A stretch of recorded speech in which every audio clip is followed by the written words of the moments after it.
नमस्कार दोस्तों, आप देख रहे हैं पीपुल्स वॉइस न्यूज चैनल। आगामी नवरात्रि में दुर्गा पूजा के मद्देनजर नगर कोतवाली परिसर में नगर मजिस्ट्रेट वंदना त्रिवेदी की अध्यक्षता में एक बैठक आयोजित की गई, जिसमें सदर क्षेत्राधिकारी लक्ष्मीकांत गौतम, नगर कोतवाल आलोक राव समेत केंद्रीय दुर्गा पूजा समिति और विभिन्न दुर्गा पूजा समितियों के पदाधिकारीगण मौजूद रहे।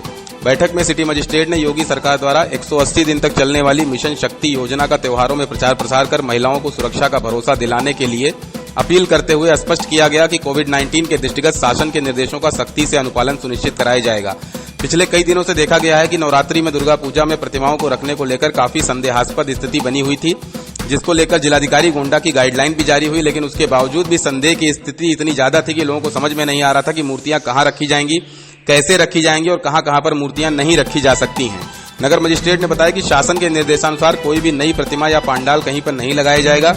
उन्होंने बताया कि मूर्तियों की स्थापना भीड़भाड़ वाले स्थान पर कतई नहीं होगी, मूर्तियां केवल खुले स्थलों पर मैदानों में ही रखी जाएंगी। उन्होंने यह भी स्पष्ट किया कि पारंपरिक मूर्तियों की स्थापना के लिए भी प्रशासन से अनुमति लेना अनिवार्य है। पांडाल की क्षमता के सापेक्ष 50% लोगों की ही भीड़ की अनुमति होगी। डीजे पूरी तरीके से प्रतिबंधित रहेगा तथा मूर्ति विसर्जन के लिए सिर्फ कोई एक वाहन पर 5 लोगों को ही जाने की अनुमति रहेगी। कोई भी नई परंपरा का निर्माण नहीं किया जाएगा। मूर्ति का आकार 3 फुट से अधिक नहीं होगा तथा हर आयोजक को पंडाल में बचाव से संबंधित उपलब्धता अनिवार्य रूप से सुनिश्चित करानी होगी। प्रत्येक पूजा पंडाल में एक समय में अधिकतम 200 लोगों को ही एकत्रित होने की अनुमति दी जाएगी। इसके अलावा मंदिरों में पूजा पाठ सजावट पर कोई प्रतिबंध नहीं रहेगा। घर पर पूजा करने या मूर्ति रखने से संबंधित कोई भी प्रतिबंध नहीं लागू किया गया है, परंतु मंदिरों में शासन द्वारा जारी कोविड-19 प्रोटोकॉल का अनुपालन सुनिश्चित कराया जाएगा। प्रभारी निरीक्षक गोरखनाथ सरोज ने कहा कि प्रत्येक पूजा पंडाल पर पुलिस की तैनाती रहेगी। उन्होंने स्पष्ट किया कि किसी भी व्यक्ति को सांप्रदायिक सौहार्द बिगाड़ने की इजाजत नहीं होगी। बैठक को संबोधित करते हुए क्षेत्राधिकारी लक्ष्मीकांत गौतम ने कहा कि किसी भी प्रकार से पर्व में खलल डालने वालों के विरुद्ध कठोरतम कार्रवाई की जाएगी। नगर कोतवाल आलोक राव ने त्योहारों में पूर्ण रूप से सुरक्षा का आश्वासन दिया। बैठक को केंद्रीय दुर्गा पूजा समिति के पदाधिकारियों व रामलीला समिति ने भी संबोधित किया।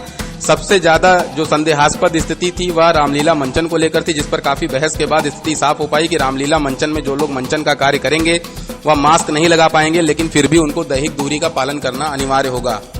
पीपुल्स वॉइस न्यूज के लिए जिला संवाददाता मुशीर खान की रिपोर्ट। शायद आप वो रतन टाटा की पूरी गए स्टेटमेंट कि ये साल जान बचाने का साल है, जिंदा रहे तो त्योहार अगले साल भी मना लेंगे। पूरा साल जब आपने सहयोग किया है, इतना बड़ा यहाँ पर तीज का वो आपका कार्यक्रम होता था कि 5 से 10 लाख आदमी आता था, आप ही का ही सहयोग था कि आप लोग नहीं मंदिर कोई पहुंचे, ये आप ही लोगों का सहयोग था। तो हम इस चीज को ये क्यों सोच रहे हैं कि हम नहीं कर पा रहे, बल्कि आपको उसको पॉजिटिविटी से ये देखना चाहिए कि सरकार ने आपको एक छूट थोड़ी सी दी है। आप मूर्ति रख करके विसर्जन तक 5 आदमी चाहे ले जाएं, आप अपनी परंपरा तो निभा रहे हैं।